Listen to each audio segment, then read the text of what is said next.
बॉलीवुड में एक दौर ऐसा भी था जब लगभग हर फिल्म की स्टार कास्ट में लिखा आता था एंड प्राण। हिंदी फिल्मों के जाने माने अभिनेता प्राण का जिक्र आते ही आंखों के सामने एक ऐसा भावप्रवण चेहरा आ जाता है जो अपने हर किरदार में जान डालते हुए यह एहसास करा जाता था कि उसके बिना यह किरदार अर्थहीन रह जाता है। तो आज हम इस वीडियो में आपको रोंगटे खड़े कर देने वाले संवाद बोलने वाले स्टाइलिस्ट अभिनेता प्राण से जुड़ी कुछ ऐसी रोचक जानकारियां बताएंगे जो आपके रोंगटे खड़े कर देगी। जैसे कि प्राण साहब आखिर अभिनेता न बनकर क्या बनना चाहते थे? एक ऐसा विलन जो कभी अपनी फिल्मों के लिए हीरो से भी ज्यादा फीस लेता था, उसने किस फिल्म के लिए मात्र 1 रुपए लेकर काम किया? बॉलीवुड की कौन सी ऐसी फिल्म थी जिसके लिए खुद को मिल रहे फिल्म फेयर अवार्ड को भी प्राण साहब ने लौटा दिया? प्राण साहब को आखिर वो कौन सी बुरी लत थी जिस बुरी लत ने प्राण साहब को बना दिया विलेन ऑफ द मिलेनियम? तो नमस्कार दोस्तों, स्वागत है आप सभी का आपके अपने favourite YouTube channel beautiful Bollywood में। बात चाहे जिस देश में गंगा बहती है के डाकू राका की हो, या फिर उपकार के अपाहिज मलंग चाचा का किरदार, या जंजीर में शेर खान का पठान किरदार, उनकी संवाद अदायगी आज भी भारतीय फिल्म प्रशंसकों के जहन में है। 12 फरवरी 1920 को पुरानी दिल्ली के बल्ली मरान इलाके में बड़े रईस परिवार में प्राण का जन्म हुआ था। बचपन में उनका नाम प्राण कृष्ण सिकंद था। दिल्ली में उनका परिवार बेहद समृद्ध था। उनके पिता सरकारी कॉन्ट्रैक्टर थे, जिस सिलसिले में उनके तबादले होते रहते थे और प्राण साहब की पढ़ाई कई अलग अलग शहरों में हुई। अब बहुत कम लोग जानते होंगे कि एक सशक्त और सफल अभिनेता के बचपन का स्वप्न बड़े होकर एक फोटोग्राफर बनने का था, और इस सपने को पूरा करने के लिए उन्होंने दिल्ली की एक company A Das and company में एक अप्रेंटिस के तौर पर काम भी किया। फोटोग्राफी प्राण के लिए सिर्फ शौक ही नहीं बल्कि उनका जुनून था। उन्होंने देहरादून, दिल्ली और शिमला में बतौर फोटोग्राफर काफी समय तक काम किया। उन्हीं दिनों प्राण साहब को रामलीला प्रोग्राम में फोटोग्राफी करने का मौका मिला। जब वो रामलीला में पहुंचे तो देखा कि सीता जी की भूमिका निभाने वाला व्यक्ति बीमार है। प्राण साहब ने वो सीता जी का किरदार खुद निभाया। आपको जानकर हैरानी होगी कि उस प्रोग्राम में राम जी का किरदार निभाया था मदन पुरी जी ने। रामलीला में सीता जी का किरदार निभाने के बाद भी उन्होंने कभी भी एक्टिंग के बारे में नहीं सोचा था। उनका सपना सिर्फ एक था, एक मशहूर फोटोग्राफर बनने का। इस फोटोग्राफी के सिलसिले में ही शिमला से उनकी कंपनी ने उन्हें लाहौर भेजा।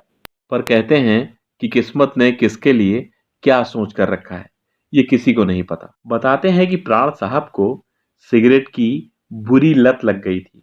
एक बार वो लाहौर में एक पान की दुकान पर खड़े होकर बड़ी स्टाइल में सिगरेट को धुएं में उड़ा रहे थे। उस वक्त वहां पंजाबी फिल्म इंडस्ट्री के लेखक मोहम्मद वली भी मौजूद थे। वो प्राण का स्टाइल देखकर उनसे बहुत प्रभावित हुए। तब वो अपनी फिल्म यमला जट के लिए एक लड़के की तलाश में थे। इसी सिलसिले में उन्होंने प्राण को अगले दिन मिलने आने के लिए कहा। प्राण को भी कभी एक्टिंग में कोई दिलचस्पी नहीं थी। ऐसे में उन्होंने मोहम्मद वली की बात को गंभीरता से ही नहीं लिया और उनसे मिलने नहीं गए। कहते हैं कि किस्मत का लिखा आप चाहकर भी टाल नहीं सकते, और इत्तेफाक कुछ ऐसा हुआ कि कुछ ही दिनों बाद एक थिएटर में मोहम्मद वली साहब से प्राण की दोबारा मुलाकात हो गई।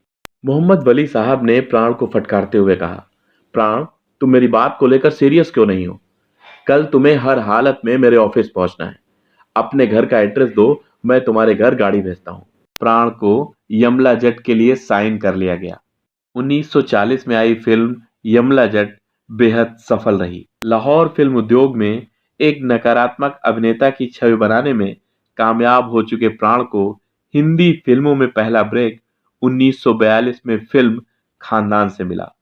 दलसुख पंचौली की इस फिल्म में उनकी नायिका नूर जहां थी। साल 1947 में भारत और पाक के बंटवारे से पहले उन्होंने लगभग 22 फिल्मों में विलेन का रोल कर लिया था। और साथ ही साथ साल 1945 में प्राण साहब की शादी शुक्ला सिकंद से हो चुकी थी।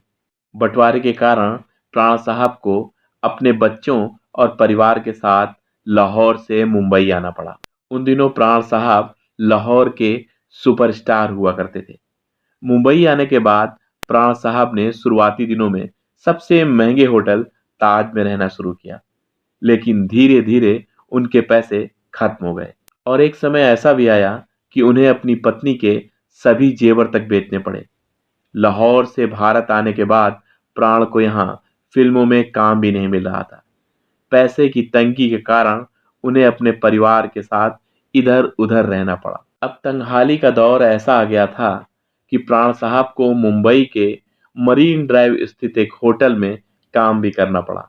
बंटवारे के दौरान उनका कैरियर थोड़ा सा रुक गया था।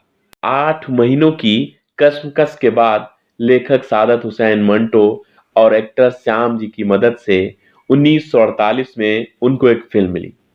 फिल्म का नाम था जिद्दी, जिस फिल्म में उस जमाने के मशहूर अदाकार देवानंद और अदाकारा कामनी कौशल थी। जिद्दी फिल्म एक बड़ी हिट हो गई और रिलीज के कुछ हफ्तों बाद ही प्राण साहब को 3 और फिल्में मिल गईं। फिल्म थी SM यूसुफ की गृहस्थी, प्रभात फिल्म्स की अपराधी और मोहम्मद वली साहब की पुतली। मुंबई से आने के बाद प्राण साहब ने फिल्म की BR चोपड़ा की 1951 में अफसाना, जो प्राण साहब के किरदार को उभार कर रख देती है। ये फिल्म एक बड़ी हिट साबित हुई। इस फिल्म के बाद मानो प्राण साहब पारस पत्थर का दूसरा नाम हो गए थे। जिस फिल्म को छू भर लेते थे, फिल्म हिट हो जाती थी। अशोक कुमार और प्राण साहब ने लगभग 25 फिल्मों में साथ काम किया। अफसाना, विक्टोरिया नंबर 203, राजा और राणा, पूरब और पश्चिम, नया जमाना फिल्मों के साथ साथ प्राण साहब और अशोक कुमार साहब की दोस्ती भी परवान चढ़ गई थी। इनकी दोस्ती की लोग मिसाल दिया करते थे। वैसे उनके निगेटिव रोल इतने सशक्त हुआ करते थे कि लोग अपने बच्चों के नाम भी प्राण नहीं रखते थे। यहाँ तक कि लोग उनके पोस्टरों को देखकर भी गाली देने लगते थे। प्राण साहब भी कुछ अलग करने की जुगत में थे। मनोज कुमार साहब के साथ प्राण साहब ने 1967 में उपकार फिल्म बनाई, जिसमें उन्होंने हैंडीकैप्ड पर्सन की एक चरित्र भूमिका निभाई। वैसे जब प्राण साहब से पूछा गया कि उनकी निभाई गई इतनी सारी भूमिकाओं में उन्हें सबसे ज्यादा कौन सा रोल पसंद आया, तो उन्होंने बताया हलाकू फिल्म का रोल। प्राण साहब जब हलाकू फिल्म साइन करी तब मीना कुमारी थोड़ा अपसेट थी। मीना जी को लग रहा था कि ये रोल करना प्राण साहब के लिए संभव नहीं, पर प्राण साहब ने जब कॉस्ट्यूम पहनी और कुछ शॉट दिए तब सब खुश थे। फिल्म के पूरा बनने तक फिल्म का नाम डिसाइड नहीं हुआ था, पर जब सभी ने फिल्म में प्राण साहब का रोल देखा तो पूरी फिल्म टीम ने यह डिसाइड किया कि प्राण द्वारा निभाया गया हलाकू का रोल ही फिल्म का नाम होगा और फिल्म का नाम हलाकू रखा गया। एक बार हांगकांग में प्राण साहब की जौहर महमूद इन हांगकांग फिल्म की शूटिंग चल रही थी। उनके साथ थी एक्ट्रेस अरुणा ईरानी। शूटिंग जल्दी खत्म हुई तब डायरेक्टर ने कहा कि प्राण साहब, क्या आप इन्हें बॉम्बे तक छोड़ देंगे? हांगकांग से कोलकाता और कोलकाता से मुंबई तक की कनेक्टिंग फ्लाइट थी, पर कलकत्ता पहुंचते पहुंचते बंबई की फ्लाइट छूट चुकी थी। अब सिर्फ एक दिन इंतजार करना था। फिर प्राण साहब अरुणा जी को लेकर एक होटल चले गए। अरुणा जी इतनी सहमी और डरी हुई थीं कि उन्हें लग रहा था कि प्राण आज उनका रेप कर देंगे। जब दोनों होटल पहुंचे तो प्राण साहब ने अरुणा के कमरे में जाकर कहा कि कमरा अंदर से लॉक रखिएगा, मैं बगल के ही कमरे में हूं, कोई भी प्रॉब्लम हो तो मुझे फोन कर लीजिएगा। ये सब सुनकर अरुणा जी भावुक हो चुकी थी, क्योंकि प्राण साहब की फिल्मों को देखकर अरुणा जी प्राण साहब के बारे में वैसा ही सोचती थी। प्राण साहब के खौफ का आलम बॉलीवुड ही नहीं, कश्मीर से लेके कन्याकुमारी तक था। एक बार जब वो दिल्ली में शूटिंग करने के बाद अपने दोस्त के यहाँ चाय पीने गए, तो उनकी दोस्त की बहन को क्या पता कि प्राण साहब उनके भैया के दोस्त हैं। बहन ने जहां प्राण साहब को देखा, वो तुरंत उल्टे पांव कमरे में भाग गई। प्राण साहब के जाने के बाद दोस्त ने प्राण साहब को फोन किया और कहा कि जानते हो मेरी बहन तुम्हारे लिए क्या कह रही थी। वो बोली कि तुम कैसे गुंडे बदमाश लफंगे लोगों को घर लेकर चले आते हो। प्राण साहब ये सुनकर मुस्कुराने लगे। प्राण साहब को जब भी उनके किरदार के लिए कोई कोसता था तो उन्हें अच्छा लगता था। वो कहते थे ये उनके किए गए काम की प्रशंसा है। प्राण जी ने अपने मेकअप और कॉस्ट्यूम पर बहुत ध्यान दिया। जिस रोल को करना चाहते थे उसका पहले स्केच बनवाते थे, फिर उसमें अपने आप को ढालने की कोशिश करते थे। कई बार प्राण साहब को जब सीन परफेक्ट नहीं लगता था तो डायरेक्टर को भी सीन चेंज करने को कह देते थे। जंजीर फिल्म का ही एक किस्सा है।